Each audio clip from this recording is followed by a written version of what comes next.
வேறு மண்ணின் மைந்தன் யூடியூப் சேனல். இன்றைக்கி ஒரு நல்ல விஷயம் நடந்தது பிரதர். நான் ஒரு பெரியவரை உட்கார வச்சுன்னு போனேன் வண்டியில். போகும்போது அவர்கிட்ட ஒரு 10 நிமிஷம் பேசினேன். அவர் சொன்னார், வாழ்க்கையை மட்டும் தொலைக்கக்கூடாது, பணம் மட்டும்தான் வாழ்க்கை கிடையாது, நீ வாழறது தான் வாழ்க்கை. இதை மெயினாக சொன்னார். பணம் சம்பாதிக்கணும், அது குடும்ப லட்சணம், மனிதனுக்கு அழகு, எல்லாமே பணம் முக்கியம்தான். தேவைக்கான அளவு சம்பாதிக்கணும். அளவுக்கு மீறி வந்தால் சொத்து வாங்கி போடலாம். எதுனா அளவுக்கு மீறி காலை வச்சு வாங்கி போட்டுட்டு அதுக்காக வாழ்க்கையை இழந்துடக்கூடாது. இந்த விஷயம் ஞாபகம் வச்சுங்க. நம்ம கைக்கு என்ன இருக்கோ, நம்ம சக்திக்கு என்ன முடியுமோ அதை செய்யலாம். இதான் அவர் சொன்னது.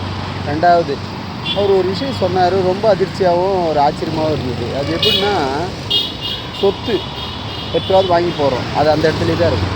நானும் கொண்டு போயிடுவோம், நம்மளை மறந்துடுவாங்க. அது அடுத்த கைக்கு போவோம், அடுத்த தலைமுறைக்கு போவோம், அப்படியே மாறி மாறி போயிட்டே இருக்கும். ஆனால் நாம் வாங்கி போட்ட நம்மளுக்கு கடைசி காலத்தில் வரைக்கும் நினைவுகள் மட்டும்தான் இருக்கும்.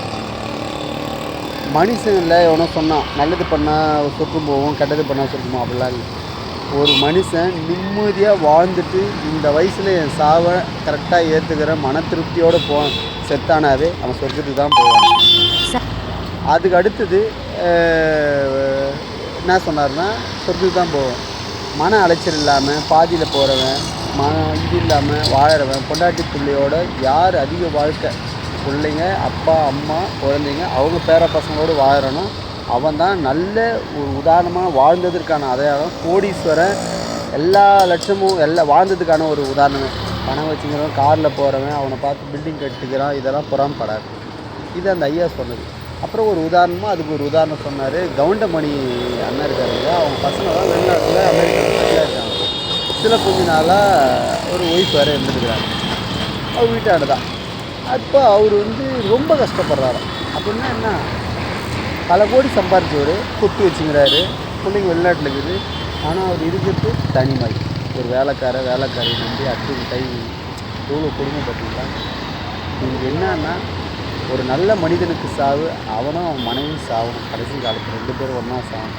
அவனை விட புண்ணியமண்ணம் இல்லை. அது வரைக்கும் கூட பிள்ளைங்களாக கூட அப்பா அம்மா கூட வாழணும்.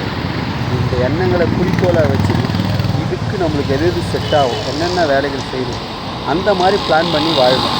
இதுதான் பிரதர் வாழ்க்கை. நம்ம நினச்சிக்கிறோம் சொத்து வாங்கி போடணும், இல்லை பணத்துக்காக பணம்னு ஓடணும், அந்த மாதிரிலாம் நினைக்காதீங்க. குடும்பத்துக்காக உழைங்க, சம்பாதிங்க, கஷ்டப்படுங்க, இது நல்லதாக பண்ணிவிடுங்க. அவ்வளோதான் நான் சொல்ல வேண்டியது. இது எனக்கு நான் தெரிஞ்சதை விட என்னை நம்பிக்கிறவங்க யாராவது தெரிஞ்சு நல்லா இருந்தால் சந்தோஷப்படணும் அப்படின்றதால இதை போடுறேன். பார்த்துங்க.